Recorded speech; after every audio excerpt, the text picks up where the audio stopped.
We finally got some new updates about the highly anticipated Marvel 1943 Rise of Hydra, but unfortunately, there was some bad news mixed in that has some fans worried about the future of the game. Come on, man. What to do, Direct Nation? I'm back with Super News Bits, giving you the latest superhero news in 3 minutes or less because I respect your time if you subscribe. So if this video was helpful, hit the like button so it reaches more people, but if it wasn't for you, change it to a dislike. Marvel 1943 Rise of Hydra is, of course, one of what seems like 20 new upcoming Marvel games, but this one really stood out from the rest. There was a lot of buzz surrounding this game for years when it was revealed that Amy Hennig, the legendary writer best known for creating the Uncharted series, was joining Skydance New Media to create a story-driven Marvel game. After leaks revealed it would be an ensemble game with 4 playable characters, many speculated it could be about the Fantastic Four or even the Defenders. Nobody expected what we saw when it made its world premiere at Disney's D23 showcase 2 years ago, a World War II era game starring Captain America and Black Panther, where you'd also play as a Howling Commando and Dora Milaje member. The reaction to the last two was mixed, but fans were largely won over by the incredible story trailer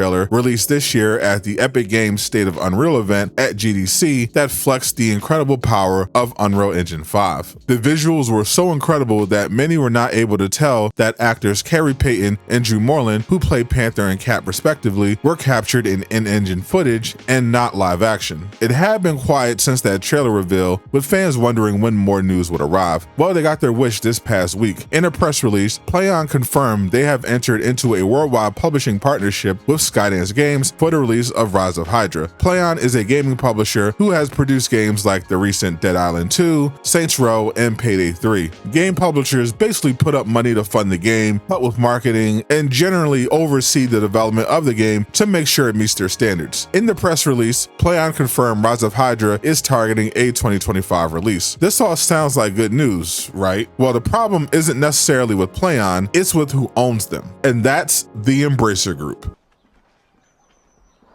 the Voldemort of the video game industry, whose failed $2 billion bet on a Saudi Arabian investment has led to the loss of nearly 2,000 gaming jobs, a bunch of studio closures, and dozens of canceled games, including a new Deus Ex game and potentially TMNT The Last Ronin, which hasn't had an update since it was revealed Embracer forced its developer Black Forest to fire more than 50% of its staff who were working to bring the classic Ninja Turtle story to life. Dead Island 2 performed pretty well for Plaion, whereas Payday 3 had a rough launch, and Saints Row was such a disaster the studio was shut down. Here's hoping Rise of Hydra doesn't become the latest victim of the embracing and that we get some gameplay soon. While we're waiting for that, Marvel fans are finally going to have a reason to pick Marvel Spider-Man 2 back up. Click the video on screen to learn more.